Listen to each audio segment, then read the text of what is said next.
Yeah, I think it would be a shock if they were to get rid of him so quickly with the circumstances around what's gone on. Yes, he should have done better with the players he's got, but there has been a lot of new players. They've had the World Cup break.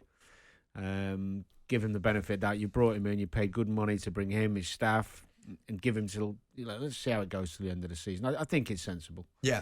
I think there's things he could have done better in terms of his constant change in the personnel and tactics, although tactically he's been similar the last few games, but he's got to start trying to forge some relationships in that team. Well, he could certainly do with a striker, couldn't he? And amidst all the mad spending that they engaged in the recent window, they didn't bring one in. Romelu Lukaku, of course, on loan at Inter Milan. Would he be the answer? Now, many Chelsea fans might say, yeah. Why is he not still on the scene? Well, why is he not on the scene? Persona non grata, would seem. They made a deal to get rid of him because him and Tuchel didn't get on, basically. That's the short version of it. So when he left to Inter Milan, and then, of course, Tuchel left and Potter come in, I don't think it'd probably be an option in the contract to bring him back. But would he make Chelsea better? 100%. He is more or less a 1 in 2 in his goals in this country. At West Brom, Everton, even United. And although his worst season came at Chelsea, and when they bought him, 15 goals, they do a lot for that now. The other thing is, who is better than him? Who they're going to get? There's rumours. I think have they done the deal for Nkunku to come in the summer? I'm not sure he's going to score more goals than Lukaku would. He's a good player, by the way. Yeah. But they're spending more money again when they've already got one. And of course, we spoke on this show about Aubameyang, of course, who again is a 1 in 2 goal scorer in the Premier League. Yeah. But they didn't want to play him. Potter's decided not to use him. I don't know how he is training. I know all about people talking about his attitude. The one thing I see when I see Aubameyang play, he plays high up, he makes runs like a striker, and he will score more goals than Havertz. 100,000,000%. So why is he not playing him? God knows. Because I would be looking at saving my job, not picking the one who runs around the most in training or hits the most numbers with the So stats. you throw Aubameyang into the mix now? 6 weeks ago. They haven't got a striker, Jim. And is that the answer to their woes? It's not the answer long term if he doesn't really think he's at it or his attitude or his application's correct. But every time I see him play for Chelsea, he makes good runs. He just hasn't had the people there to feed him.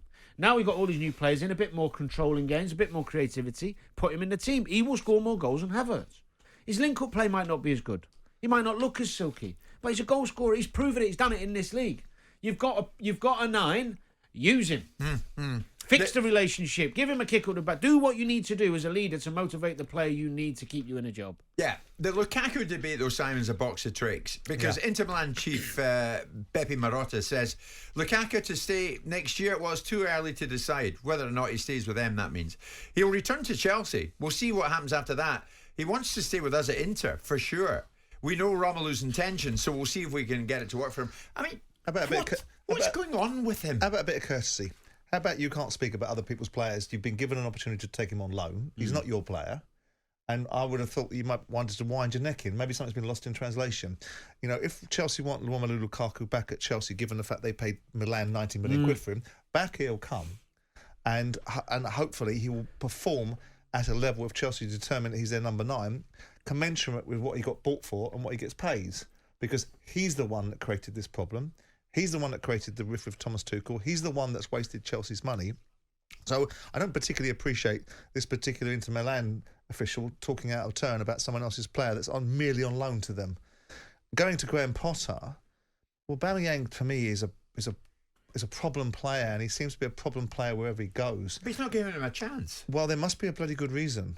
There must be a very good reason, because Graham Potter can see in front of his own eyes what we can see, which is a side that is very much in games but can't score goals to win games. Yeah, but I understand your point, but if you've got a player who can do what you need, you've got no one else who can do it, surely over a couple of week period you use your leadership qualities to get him on board, get him a bit fitter, kick him up the backside, put your arm around him, do what you need to do. And that's assuming that we, in our mind's eye, the recollection that we have of Aubameyang is now commensurate with what level he's at now. I've seen enough.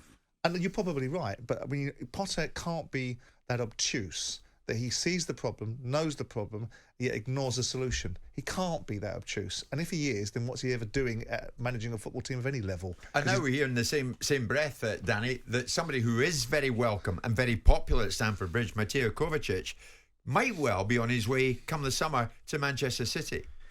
Well, I don't see that, but I love Kovacic. I'm a big fan of him. I was from day one, and he was patient when he first went there to get his game time, but he's played a lot of games over the past few years and been brilliant for Chelsea. I think the fans really appreciate him. Is he good enough to get in their best 11 still with all the players they've signed? Yes, he is. So why would you be looking to get rid? He is 28, 29. So, look, this all ain't... Let's not put it all on Graham Potter. The incomings and outgoings at Chelsea aren't all on his shoulders. You know, he's not dictating all of that. We know that. And he has to deal with that. But Kovacic, if you're asking me from a footballing perspective, not a business perspective, because I know they're running a business as well and they've brought a lot of players in, so there's an expenditure and income and all that. Would I be wanting to keep him if I was a coach? Damn right. Specifically for his experience, if nothing else. No, forget his experience. His quality. He keeps the ball. He demands it off the back players. He gets you from the defensive third to the attacking third. He won't get you many goals, but if you want to play two holding players, he could be one of them because he's a terrific footballer. He's played on the biggest stage. He's brave. He's comfortable. He's technically gifted. Nightmare to play against. So your argument this morning would be, in terms of digging Potter out of the jam he's in, Kovacic got to play. Aubameyang got to play. Look, as I said before, and I need to reinforce this, I'm not seeing him training. If he's a joke on the training pitch and he's jacked it in, let's say. Who, Aubameyang? Yeah, then you can't play him. If the other lads are going, he's taking the mickey. Then you got to get him out the door. I understand. I don't see that when I've seen him play. I've seen him make run after run after run, and not get the ball. Your argument would be, Simon, he said one chance too many. But he hasn't. He started about 5 games, but not at Chelsea. You know, my argument has been that he was absolutely right to being drop kicked out the door at Arsenal. I said at the time that he'll go to Barcelona. I think that was the right decision, by the way. Yeah, absolutely it was. He'll go to Barcelona and score goals, but he'll revert to type would be a problem. They couldn't get him out quick enough. You know, Chelsea... But that was because of their financial position. Really? And they wanted to sign Lewandowski. They wanted to sign Rafinha and other players. They had the money to be able to find other players. But the point is, there may well be to make room for Lewandowski. But notwithstanding that, he came to Chelsea, and you would expect him to do a job. There must be something that we aren't seeing that is not evident, that means that Potter, who isn't stupid, doesn't see him as a solution, because the problem is clear. Chelsea don't score goals to win games. No, Aubameyang's yet to play 90 minutes. Yeah, one of the things that's changing in football a lot, especially even with forward players now, there's not many passengers. So you used to always have a striker in teams in years gone by where you would never see them defend too much. There wasn't lots of Ian Rushes out there who would press from the front. Managers now like players who can do the physical stuff without the ball. And Aubameyang's not good at that. And I don't think that's him being a bad character. I think that's just the way he's always played. He's been a forward who scores goals. He's not particularly tenacious. He's not got the Mane desire to go after people and people like that. I don't think Potter wants to carry a passenger. Sometimes you think you should see him against Leeds this weekend at Stamford Bridge? 100%. If he's fit, play him up high on the shoulder. Let the other lads, because they'll have plenty of possession. They should have enough quality to find a striker who makes the runs. Currently, the only passenger at Chelsea is Graham Potter. He's the passenger. You bring a manager in to resolve problems, not to create them. He's currently creating problems for the ownership. Jim White and Simon Jordan. Monday to Friday mornings from 10 on AM, on DAB, via the talkSPORT app and on your smart speaker. talkSPORT.